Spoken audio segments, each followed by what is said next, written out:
Guarantee news ಎಕ್ಸ್ಪ್ಲೇನರ್ಗೆ ಸ್ವಾಗತ. ನಾನು ದುರ್ಗೇಶ್ ನಾಯ್ಕ.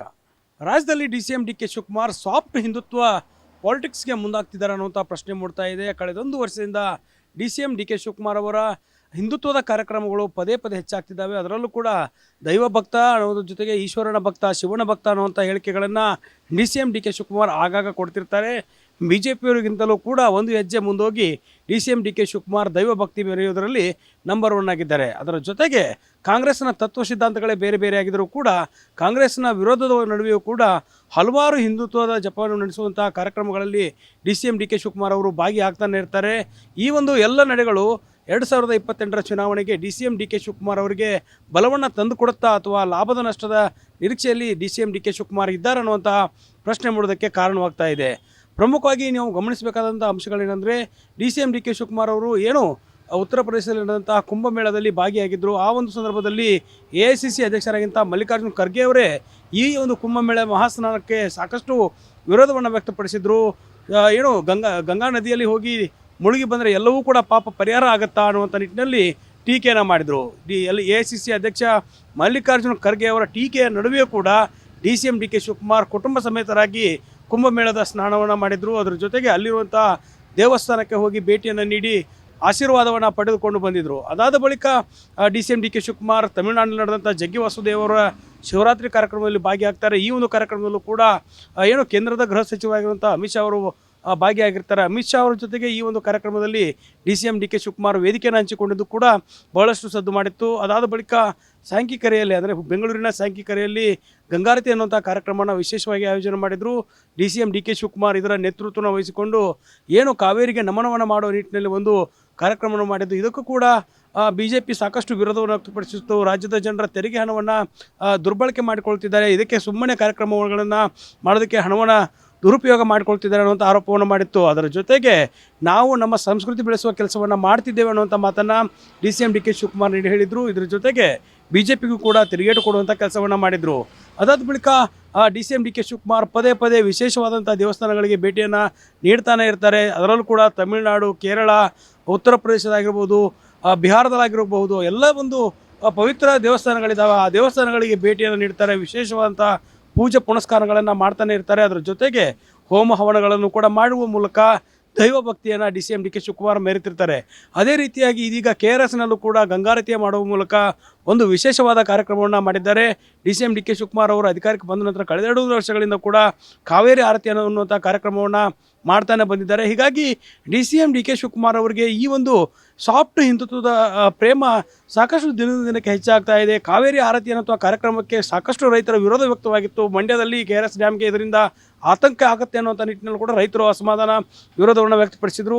ಇದಕ್ಕೆ 100 ಕೋಟಿ ರೂಪಾಯಿ ಖರ್ಚು ಮಾಡ್ತಿದ್ದಾರೆ ಅನ್ನುವಂಥ ವಿಚಾರವನ್ನು BJP ಸಾಕಷ್ಟು ರಾಜಕೀಯವಾಗಿಯೂ ಕೂಡ ಬಳಸ್ಕೊಂಡಿತ್ತು. ಆದರೆ ಇದೆಲ್ಲದರ ನಡುವೆಯೂ ಕೂಡ ಡಿ.ಸಿ.ಎಂ ಡಿ.ಕೆ ಶಿವಕುಮಾರ್ KRS ಡ್ಯಾಮ್ನಲ್ಲಿ ಒಂದು ಕಾವೇರಿ ಆರತಿ, ಗಂಗಾರತಿಯನ್ನು ವಿಶೇಷವಾಗಿ ಅದ್ದೂರಿಯಾಗಿ ಆಚರಣೆ ಮಾಡುವ ಮೂಲಕ ಯಾರೆಲ್ಲ ವಿರೋಧವನ್ನು ಮಾಡಿದ್ರು ಅವರಿಗೆ ತಿರುಗೇಟು ಕೊಡುವ ಕೆಲಸವನ್ನು ಮಾಡಿದ್ದಾರೆ.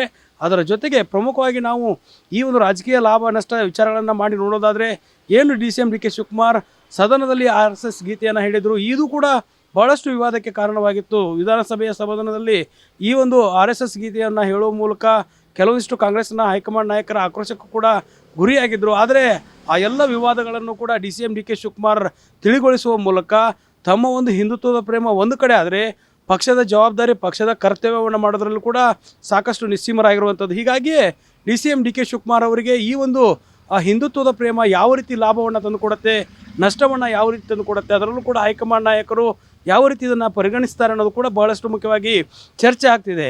ಇನ್ನು ಪ್ರಮುಖವಾಗಿ 2028ರ ಚುನಾವಣೆಗೆ BJP-ಯು ಕೂಡ ಹಿಂದುತ್ವದ ಸ್ತರದ ಮೇಲೆ ಚುನಾವಣೆಗೆ ಹೋಗುತ್ತೆ ಅನ್ನೋದು ಈಗಾಗಲೇ ಸಾಕಷ್ಟು ಕೇಳಿ ಬರ್ತಾ ಇದೆ. ರಾಜ್ಯದಲ್ಲಿ ಆಗಿರ್ಬೋದು, ದೇಶದಲ್ಲಿ ಹಿಂದುತ್ವ ವರ್ಸಸ್ ಹಿಂದ ಆಗಿರ್ಬೋದು, ಎಡಪಂಥೀಯ ವಿಚಾರಗಳಾಗಿರ್ಬೋದು, ಮುಸ್ಲಿಂ ವಿಚಾರಗಳಾಗಿರ್ಬೋದು, ಇದೆಲ್ಲವೂ ಕೂಡ ಸಾಕಷ್ಟು ರಾಜಕೀಯ ವಿಚಾರಗಳು ಚರ್ಚೆ ಆಗ್ತಿರೋದ್ರಿಂದ ಪ್ರಮುಖವಾಗಿ 2028ರ ಚುನಾವಣೆಗೆ ಹಿಂದುತ್ವವೇ ಪ್ರಮುಖವಾದ ಅಸ್ತ್ರ ಆಗುತ್ತೆ ಅನ್ನುವಂಥ ಮಾತುಗಳು ಕೇಳಿ ಬರ್ತಿದ್ದಾವೆ. ಹೀಗಾಗಿ ಡಿ.ಸಿ.ಎಂ ಡಿ.ಕೆ ಶಿವಕುಮಾರ್ ಈಗಿನಿಂದಲೇ ಕೂಡ ಹಿಂದುತ್ವ ಆಧಾರಿತ ಕಾರ್ಯಕ್ರಮಗಳನ್ನ ಆಯೋಜನೆ ಮಾಡೋಕೆ, ಆ ಒಂದು ಕಾರ್ಯಕ್ರಮಗಳಲ್ಲಿ ಭಾಗಿಯಾಗುವ ಮೂಲಕ ರಾಜ್ಯ ಸರ್ಕಾರಕ್ಕೆ ಮತ್ತು BJP-ಯ ನಾಯಕರಿಗೆ ಒಂದು ಸಂದೇಶವನ್ನು ಕೊಡುವಂಥ ಕೆಲಸವನ್ನು ಮಾಡ್ತಿದ್ದಾರೆ ಅನ್ನುವಂಥ ಅನುಮಾನವೂ ಕೂಡ ಮೂಡ್ತಾ ಇದೆ.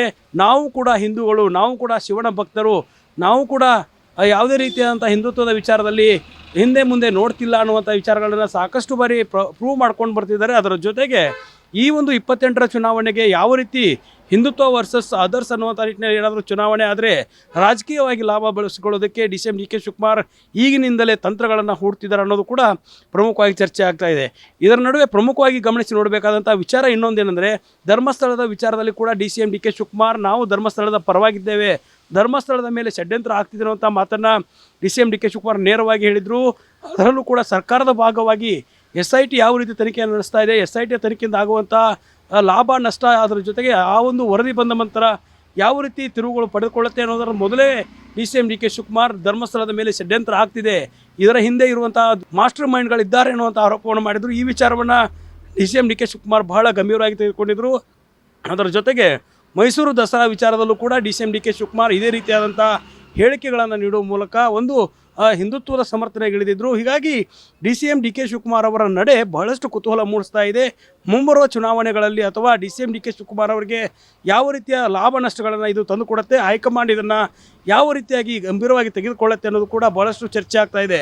2028ರ ಚುನಾವಣೆ ಡಿ ಕೆ ಶಿವಕುಮಾರ್ ಅವರಿಗೆ CM ಸ್ಥಾನವನ್ನು ತಂದು ಕೊಡುತ್ತಾ ಅನ್ನೋದು ಕೂಡ ಬಹಳಷ್ಟು ಚರ್ಚೆ ಆಗ್ತಿದೆ. ಹೀಗಾಗಿ 2028ರ ಚುನಾವಣೆಗೆ ಈಗಾಗಲೇ ಕಾಂಗ್ರೆಸ್ ತನ್ನ ತತ್ವ ಸಿದ್ಧಾಂತದಡಿ ಚುನಾವಣೆಯನ್ನು ಎದುರಿಸೋದಕ್ಕೆ ಮುಂದಾದರೆ ಇತ್ತ ಹಿಂದುತ್ವದ ಬಲವು ಕೂಡ ಡಿ ಕೆ ಶಿವಕುಮಾರ್ ಅವರಿಗೆ ಬೇಕಾಗತ್ತೆ. ಹಿಂದುತ್ವದ ಬಹುಸಂಖ್ಯಾತ ಜನರ ಮತಗಳ ಮೇಲೆ ಡಿ ಕೆ ಶಿವಕುಮಾರ್ ಕಣ್ಣಿಟ್ಕೊಂಡೆ ಈ ರೀತಿಯ ಕಾರ್ಯಕ್ರಮಗಳನ್ನು ಮಾಡ್ತಿದ್ದಾರೆ ಅನ್ನುವಂಥ ಅನುಮಾನ, ಕುತೂಹಲ ಮೂಡ್ತಿರುವಂಥದ್ದು. ಕ್ಯಾಮರಾ ಪರ್ಸನ್ ಅಜಯ್ ಜೊತೆ ದುರ್ಗೇಶ್ ನಾಯ್ಕ, ಗ್ಯಾರಂಟಿ ನ್ಯೂಸ್, ಬೆಂಗಳೂರು.